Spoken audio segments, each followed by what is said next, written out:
So in this 1988 era where I'm in Japan, I go from getting my ass kicked, listening to this creep who's listening to the phone sex and feeding me this old food and, just abusing me, right? Making me feel insecure and just not wanting to be in public. And, well, because, who wants to be in public with all the bruises, okay?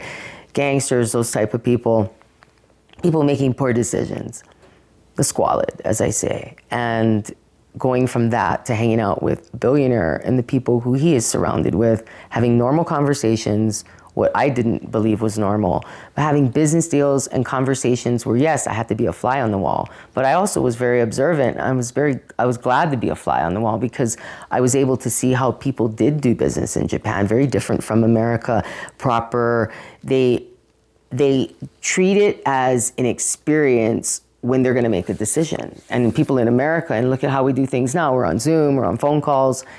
It was authentic, it was traditional. And you sat down, just like how, I can't recall the movie at the moment, but it was the one where they catch the clam or the oyster or the escargot. It was the escargot in the air, and it'll come to me. But it was where you sit down, I think it was Pretty Woman, right? I think they sat down, Richard Gere, right, and all that, and the waiter caught the thing. So remember, if I take you back to that movie, they had how many courses? And they still had to sit there with each other, regardless whether or not they liked each other. But because the business was the main focal point, and that's exactly how Japanese people do it. They discuss, there's always the food right there. They're hardly even, I ate the food. I remember in meetings where I was the one in the fruit platter, I was the one in the yakiniku thing.